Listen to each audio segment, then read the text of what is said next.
नमस्कार दोस्तों, मैं Nivedita, astrologer, vastu and tarot card reader. आप सबका अपने YouTube चैनल एस्ट्रोवाणी.नेट में तहे दिल से बहुत बहुत स्वागत करती हूँ। 2021 दस्तक दे रहा है और बेहद खूबसूरत साल हम सब के लिए रहे। इस तरह की शुभकामनाओं के साथ, बहुत सारी बधाइयों के साथ आप सबका अपने ईयरली प्रेडिक्शन में स्वागत करती हूँ। जी हाँ दोस्तों, 2021 आने लग रहा है और हम सब ने 2020 को कोरोना की बलि चढ़ते देखा। जी हाँ, सभी ने कहीं ना कहीं इस साल सफर किया, लेकिन आने वाले साल में इस तरह की कोई भी परेशानियां हम ना झेलें, ऐसी शुभकामनाओं के साथ परमपिता परमेश्वर से ये विनती करते हैं कि सभी के लिए ये साल बहुत बहुत मंगलमय हो, सभी की मनोकामनाएं पूरी हो, उनके लिए सभी संसाधन निर्मित हो।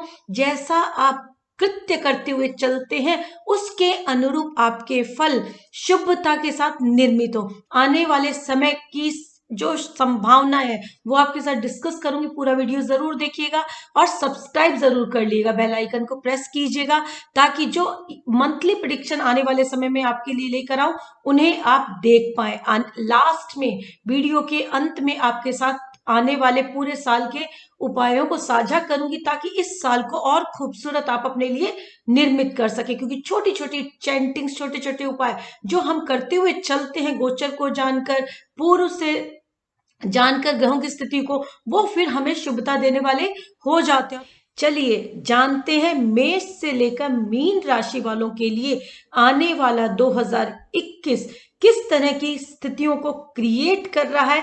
किन क्षेत्रों में थोड़ा सा संभल के, थोड़ी सी चैंटिंग करके, थोड़ा सा ब्लेसिंग्स को लेकर हम आगे बढ़े, ताकि ये पूरा साल हमारे लिए शुभता निर्मित करता रहे, स्वास्थ्य प्रदान करता रहे।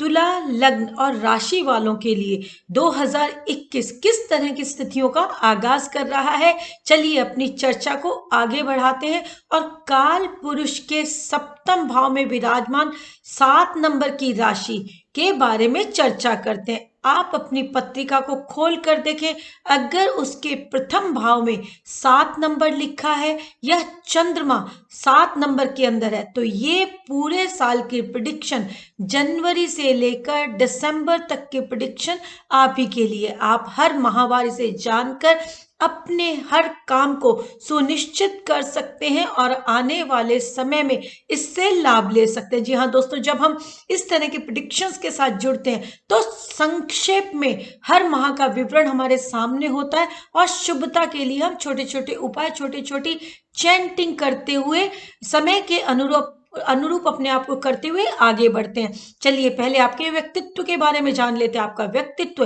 बेहद खूबसूरत होता है, क्योंकि कहीं ना कहीं मंगल शुक्र का प्रभाव आपके अंदर एनर्जेटिक खूबसूरती को विद्यमान करता है।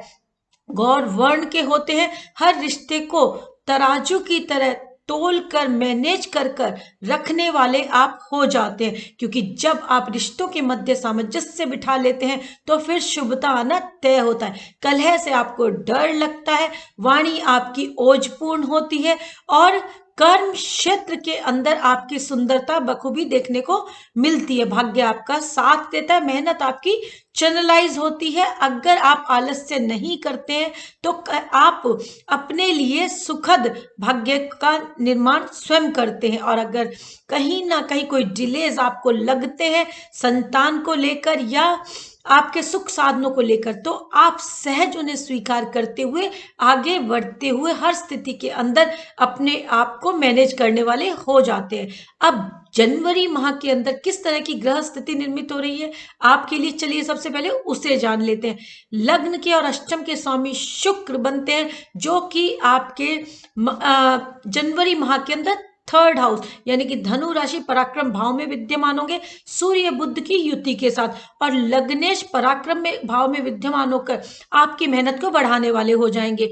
आपके कर्म क्षेत्र के अंदर विस्तार होने की संभावनाएं रहेंगी। कहीं ना कहीं आपकी मेहनत चैनलाइज होगी और आप अपनी मेहनत को करते हुए अपने कर्म क्षेत्र के अंदर सुंदरता लाने वाले रहेंगे। हालांकि थोड़े से डिलेज, थोड़ा सा आलस्य आपके अंदर विद्यमान हो सकता है, तो उसे न करते हुए आप अपने हर्डल्स को दूर करते हुए आगे बढ़े ताकि आने वाला समय आपके लिए खूबसूरती के साथ निर्मित हो। जो लोग प्रॉपर्टी की फील्ड के साथ जुड़े हुए हैं या लिक्विड थिंग्स का जिनका प्रोफेशन है, स्टील, कोल, मिल्क प्रोडक्ट्स या व्यापार है जिनका ब्यूटिफिकेशन से रिलेटेड, फिल्म इंडस्ट्री से रिलेटेड जो लोग हैं, वो कहीं ना कहीं जनवरी माह में काफी प्रभावी अपने कर्म क्षेत्र के अंदर स्थितियों को पाएंगे। सुंदरता के साथ उत्थान की स्थितियां इनके लिए निर्मित होंगी। मेहनत के साथ भाग्य का उत्थान होना तय है। फरवरी माह के अंदर लग्नेश 4th हाउस में विराजमान होंगे, जो कि काल पुरुष की हॉरोस्कोप में उन्हीं का भाव हो जाता। कहीं ना कहीं आपके सुख साधनों में वृद्धि देखी जाएगी। ऑलरेडी गुरु शनि की युति वहां पर विद्यमान है और सूर्य, शुक्र और बुध यानी पंचग्रही योग आपके 4th हाउस में होने की वजह से बेहद खूबसूरत स्थितियां आपके कर्म क्षेत्र से संबंधित निर्मित होंगी। जनता का भरपूर सहयोग आपको मिलेगा और मीडिया, फिल्म इंडस्ट्री, कम्युनिकेशन, ये जितनी भी फील्ड है, रियल स्टेट, इन सब के अंदर बेहद खूबसूरत स्थितियां आपके लाभ के लिए निर्मित होंगी। आने वाला समय आपके लिए सुंदरता भरा है, इसका लाभ ले। मार्च माह के अंदर आपकी संतान अपनी शिक्षा में काफी अच्छा प्रदर्शन करेगी और उनकी वजह से आपके सुख साधनों में वृद्धि होगी। आपकी वाणी कई बार कटु और कई बार अति मधुर होने की संभावनाएं रहेंगी। भाग्य के अंदर थोड़ा सा डिले आपको मार्च में महसूस हो सकता है, लेकिन कहीं ना कहीं राहु मंगल का अंगारक योग आपके अष्टम में होगा, जो आपकी मेहनत की वजह से आपके हर्डल्स को दूर करके आपके लिए धन आगमन के रास्ते सुनिश्चित करेगा। जब आप मेहनत करते हैं तो कोई भी बाधा आपको प्रभावित नहीं कर सकती और आपका मनोबल काफी प्रभावी रहता है, जिसकी वजह से आपके घर में लक्ष्मी आगमन का समय रहेगा। सुंदरता के साथ आपका भाग्य आपके साथ होगा। आपकी संतान के लिए ये सुखद स्थितियों का निर्माण करने वाला समय रहेगा और आपकी बुद्धि का भी उच्च स्तर पर आप इस्तेमाल करेंगे अपने लाभ को निर्मित करने के लिए। कार्य क्षेत्र में भी उत्थान की स्थितियां निर्मित होंगी। अप्रैल माह के अंदर आपके व्यक्तित्व में अहम का आगाज होगा, उसको आप ना लेके आए, क्योंकि अप्रैल में सूर्य उच्च के सप्तम में होंगे और पूर्ण सप्तम दृष्टि से आपके लग्न को प्रभावित करेंगे, जो कि डेबिलेशन साइन है। स्वार्थवश होकर आप कोई कार्य ना करें और अहम कटुवाणी बिल्कुल भी ना बोले, अन्यथा आप अपने भाग्य को विपरीत कर लेंगे। पैतृक संपत्ति को लेकर यदि कोई विवाद की स्थितियां निर्मित होती हैं तो उन्हें अपने बहन भाइयों के साथ बैठकर, अपने पेरेंट्स के साथ बैठकर सॉर्ट आउट कर ले। आपकी संतान को लेकर इस गोचर के दौरान आपको थोड़ी सी चिंता हो सकती है, लेकिन संतान भाव पे गुरु का संबंध मध्य माह के पश्चात बनने की वजह से कहीं ना कहीं लाभ को क्रिएट करेगा। May be scholarship, may be वो कहीं स्टडी के लिए बाहर जाना चाहें। और इस अप्रैल माह के अंदर आप अपने खान पान का विशेष ध्यान रखें। जो लोग शुगर से रिलेटेड बीमारियों से परेशान है या स्टमक रिलेटेड इश्यूज जिनको हैं, उन्हें विशेष ध्यान रखना चाहिए। अपने व्यक्तित्व में अहम को बिल्कुल ना लेके आए, क्योंकि इस समय आपका व्यक्तित्व समाज में काफी प्रभुत्व रखने वाला होगा। मई माह के अंदर आप अपनी सारी समस्याओं को हल करते हुए आगे बढ़ेंगे। आपका भाग्य पूर्णतः आपका साथ देगा। आपकी मेहनत चैनलाइज होगी और जो लोग प्रॉपर्टी की फील्ड के साथ जुड़े हुए उनके लिए शुभ संकेत रहेंगे। धन आगमन के लिए व्यवस्थाएं निर्मित होंगी, लाभ निर्मित होंगे। जून माह के अंदर आपके भाग्य स्थान पर आपके लग्नेश राशिश विद्यमान होंगे। मित्र राशि में अति उत्तम समय रहेगा आपके कामकाज के लिए, आपके व्यक्तित्व के लिए, आपके हर हर्डल को दूर करने के लिए, क्योंकि कहीं ना कहीं त्रिकोण में शुक्र की स्थिति आपके व्यक्तित्व के अंदर बखूबी बहुत सकारात्मकता लेकर आने वाली रहेगी। आपकी संतान अच्छा प्रदर्शन करेगी, घर में सुख साधनों के अंदर वृद्धि होगी। अगर आपकी कोई पैतृक संपत्ति है या स्वयं अर्जित भूमि और उससे आप धन आगमन चाहते हैं, रिनोवेशन कराना चाहते हैं, तो सुंदर स्थितियों का निर्माण होते हुए आ रहा है। हो सकता है थोड़ा सा रिनोवेशन के लिए धन व्यय हो, तो उसको भी सहज स्वीकार करते हुए, बजट के करते हुए आगे चले।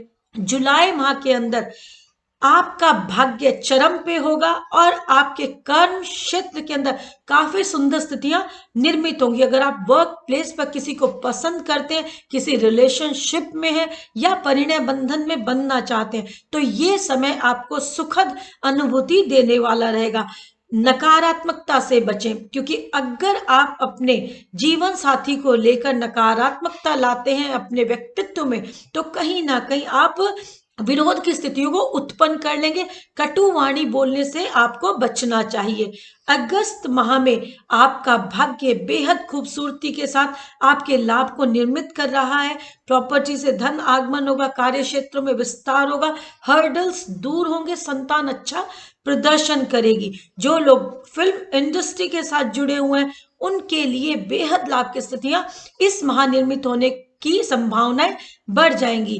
भाषा में काफी प्रभाव, काफी ओज देखा जाएगा।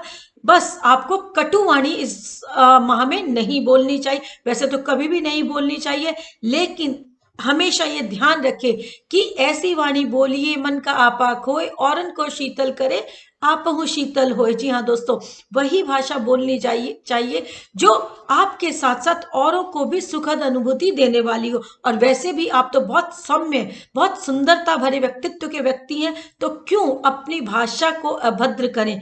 सितंबर माह के अंदर आपके लग्न में राजयोग निर्मित होगा, मालव्य महापुरुष राजयोग, बेहद सुंदर राजयोग हो जाता है। सप्तम दृष्टि से जीवन साथी के भाव को प्रभावित करेगा, आपके सुख साधनों में वृद्धि करेगा और आपके हर्डल्स को दूर करेगा। आपका व्यक्तित्व बेहद खूबसूरती के साथ आपके लाभ को निर्मित करेगा। धन आगमन के रास्ते आपकी मेहनत की वजह से चैनलाइज होंगे। इस गोचर के दौरान आप अपने जीवन साथी के साथ बहुत सुंदर यात्राओं पर जा सकते हैं, जिसकी वजह से आपके और उनके संबंध मधुर होंगे। बस आपको एक चीज का ध्यान रखना है कि किसी भी तरह से आप अपने जीवन साथी से किसी भी स्थिति में हाइडनेस ना रखें। जब आप अपने जीवन साथी से या इस तरह के रिश्तों में बंधते हैं जो स्वीकार्य नहीं है, उनसे आपको बचना चाहिए। अक्टूबर माह के अंदर सूर्य बुध चंद्रमा मंगल की युति द्वादश भाव में होगी। व्यापार के क्षेत्रों में काफी सुंदर स्थितियां विदेशों के माध्यम से आपके लिए निर्मित होने की संभावनाएं रहेंगी। हो सकता है इस माह आप अपने ट्रेवल को बढ़ाएं, आप यात्राएं करें जो आपके व्यापार में विस्तार के लिए जानी जाएंगी। जो लोग रियल स्टेट के साथ जुड़े हुए हैं, प्रॉपर्टी की फील्ड के साथ जुड़े हुए हैं, या आर्म्स बिजनेस के अंदर जिनका कोई लेन देन है, वो कहीं ना कहीं इस गोचर के दौरान विदेशों के माध्यम से जुड़ेंगे और सुंदरता के साथ धन आगमन के रास्ते अपने लिए अपनी मेहनत करते हुए तय करेंगे। भाग्य साथ देगा, हालांकि थोड़ा सा व्यय अत्यधिक होने की संभावनाएं रहेंगी, लेकिन फिर भी आप उसे मैनेज कर लेंगे। इस गोचर के दौरान आप अपने जीवन साथी के प्रति सकारात्मक रहें, घर में कॉर्डियल माहौल रहे, किसी भी तरह के वाद विवाद की स्थिति उत्पन्न ना हो। नवंबर माह के अंदर सूर्य अपने डेबिलेशन साइन में आ जाएंगे, क्योंकि अक्टूबर के मध्य के पश्चात ही वो डेबिलेशन में आ जाएंगे। तो नवंबर मध्य तक डेबिलेशन के अंदर रहते हुए कहीं ना कहीं आपके व्यक्तित्व में बहुत ज्यादा अहम ओवर कॉन्फिडेंस देखा जा सकता है। सूर्य बुधादित्य राजयोग का निर्माण आपके लग्न में होगा और मंगल भी लग्न से सप्तम को प्रभावित करेंगे, अष्टम को प्रभावित करेंगे। तो इस गोचर के दौरान आपको अपनी हेल्थ का विशेष ध्यान रखना चाहिए। स्पेशली जीवन साथी की सेहत, माता पिता की सेहत का विशेष ध्यान रखें, कोई एडवर्स कंडीशन उत्पन्न ना हो, इसलिए प्री चेकअप्स करा के रखें। अपनी मेहनत, अपनी पॉजिटिविटी को विद्यमान करते हुए चले, ताकि आपका भाग्य आपका साथ बेहद खूबसूरती के साथ दे। जो लोग वाणी, beautification, import export, real estate, arms business, steel and coal के साथ जुड़े हुए हैं, उनके लिए काफी सुखद समय ये रहेगा और लाभ की स्थितियां निर्मित होगी। राजनीति के क्षेत्र में भी जिनका प्रभाव है उनके लिए सुंदर स्थितियों का निर्माण होगा। कामकाज में भी बढ़ोतरी होगी, व्यापार में भी विस्तार होगा। दिसंबर माह के अंदर आपको आपकी पैतृक संपत्ति के माध्यम से धन आगमन की संभावनाएं बढ़ेंगी। स्व अर्जित भूमि से सुख साधन निर्मित होंगे। यदि कोई पैतृक संपत्ति आप पिछले काफी महीनों से निकालने के संबंध में सोच रहे हैं, तो ये समय उसके अंदर सुखद अनुभूति देने वाला रहेगा। बस आपको पैतृक संपत्ति के संबंध में किसी के साथ भी वाद विवाद की स्थितियों में नहीं आना चाहिए। बड़ों की राय के साथ कोई भी यदि एडवर्स मैटर है तो उसे सॉर्ट आउट कर लेना चाहिए। व्यापार के क्षेत्र से धन आगमन के रास्ते सुनिश्चित होंगे। जीवन साथी के माध्यम से भी अचानक से आप अपने लाभ देख पाएंगे। इस गोचर के दौरान आलस्य से आपको बचना चाहिए। संतान अच्छा प्रदर्शन करेगी, लाभ निर्मित करेगी। घर के अंदर सुख साधन, प्रॉपर्टी, गाड़ी, वाहन लाने की संभावनाएं बढ़ेंगी। जो लोग मीडिया, कम्युनिकेशन, इंटरनेट, टेक्नोलॉजी के माध्यम से जुड़े हुए हैं, स्पेशली मीडिया के अंदर, टेक्नोलॉजी के अंदर, एजुकेशन फील्ड के अंदर कहीं ना कहीं सुंदर स्थितियों का आगाज होगा। एग्रीकल्चरल फील्ड से रिलेटेड, स्पेशली ऑर्गेनिक जो फील्ड के अंदर कारोबार करते हैं, उनके लिए सुंदर स्थितियों का निर्माण इस माह देखा जाएगा। ओवरऑल जनवरी से लेकर दिसंबर तक का प्रेडिक्शन आपके लिए बेहद खूबसूरत है, क्योंकि कहीं ना कहीं ये साल आपको सुंदरता प्रदान कर रहा है, आपके व्यक्तित्व के लिए, आपके लाभ के लिए, आपके कर्म स्थान के लिए। बस आपको पूरे साल एक ही बात का ध्यान रखना है कि आपको कटुवाणी नहीं बोलनी है। स्पेशली स्त्री पक्ष यानी कि फीमेल जो आपके संपर्क में आती हैं, उनके साथ आपकी अभद्र टिप्पणी, अभद्र व्यवहार कहीं ना कहीं आपके लिए कॉम्प्लिकेशंस को क्रिएट कर देगा। इस बात का आपको विशेष ध्यान रखना चाहिए कि स्त्री पक्ष के साथ आप बहुत सुंदरता के साथ व्यवहार करें, चाहे वो कर्म क्षेत्र हो, पारिवारिक माहौल हो, या आपकी जीवन साथी हो, या आपकी बहन, बेटी, बुआ हो, सभी के साथ आपकी भाषा बहुत बहुत मधुर होनी चाहिए, क्योंकि आप स्वयं रिश्तों को बैलेंस करके चलने वाले हैं। तो फिर कटुवाणी की वजह से क्यों रिश्तों को एडवर्स किया जाए। इस पूरे साल आपको ओम शुम शुक्राय नमः का जप जरूर करना चाहिए, और अपने सुख साधनों में वृद्धि के लिए शनिवार के दिन संध्या काल में सुंदरकांड का पाठ आपके हर एस्पेक्ट पे आपको शुभता प्रदान करेगा। शुक्रवार का व्रत भी यदि आप किसी भी शुक्ल पक्ष से संकल्प लेके करते हैं और संध्या काल में मीठा भोजन ग्रहण करते हैं, स्पेशली सफेद खीर बनाकर श्री यंत्र का पूजन करके आप पूरे परिवार के साथ उस खीर को वितरित करके ग्रहण करते हैं, तो ये आपके पूरे परिवार में सुख साधन, धन, वैभव, आपके व्यक्तित्व में उन्नति, प्रखरता सब कुछ लाने वाला रहेगा। क्योंकि जब आप संकल्प के साथ कोई कार्य करते हैं तो हो ही नहीं सकता कि आपको शुभता ना मिले। सभी के साथ कॉर्डियल रहे, सभी का आशीर्वाद लेते हुए आगे बढ़े, क्योंकि ब्लेसिंग्स में बहुत ताकत होती है और माता पिता की ब्लेसिंग्स आपके जीवन को बहुत खूबसूरती प्रदान करती है। दोस्तों, ईयरली प्रेडिक्शन आपके साथ डिस्कस किया, और मंथली प्रेडिक्शन भी इस मंच के माध्यम से हर माह मैं आपके साथ लेकर आती हूँ, क्योंकि कहीं ना कहीं हर एक व्यक्ति की पत्रिका अपने आप में यूनिक होती है। उसके अंदर निर्मित होने वाले योग, दुर्योग, संयोग उनको प्रभावित करने वाले हो जाते हैं। सामान्य तौर पर प्रत्येक राशि वाले के लिए ये साल किस तरह का निर्मित हो रहा है आपके साथ डिस्कस किया, और मंथली गोचर भी आपके साथ डिस्कस करती रहूंगी। इसके लिए ज़रूरी है कि आप मेरे इस चैनल को सब्सक्राइब कर लें और बेल आइकन को प्रेस कर दें, क्योंकि इस मंच के माध्यम से बहुत सारी जानकारियां मैं आपके साथ साझा करती हूँ। जब आप एक विधा सीखते हैं तो उसके साथ बहुत सारी चीजें जुड़ जाती है, जैसे कि वास्तु, टैरो, न्यूमरोलॉजी, बहुत सारे मेडिटेशन के वेज, ये सारी चीजें कनेक्ट करती हुई चलती हैं। जब आप वास्तु में छोटे मोटे बदलाव करते हैं तो आप अपने घर को खूबसूरती प्रदान करते हुए अपने लिए लाभ निर्मित करते हैं। टैरो के माध्यम से भी आप अपने प्रेडिक्शंस को जानकर अपने डे टू डे बेसिस पे अपनी जिंदगी को और खूबसूरती प्रदान कर सकते हैं। इन सारी चीजों के कनेक्शन से आप लाभ ले सकते हैं। बस आपको इस चैनल को सब्सक्राइब करना है और मेरे साथ जुड़ना है। इस चैनल के माध्यम से आप अपनी क्वेरीज, अपने जो भी आपके मन में क्वेश्चन हो, जो भी आपकी जानकारी से संबंधित कोई भी बात जो आप मेरे साथ साझा करने के इच्छुक हैं, इस मंच के माध्यम से जुड़ सकते हैं। और मेरी पूरी कोशिश रहेगी इस मंच के माध्यम से कि मैं आपके क्वेश्चंस को, आपकी क्वेरीज को अपने ज्ञानानुसार सटीकता से सुलझा पाऊं।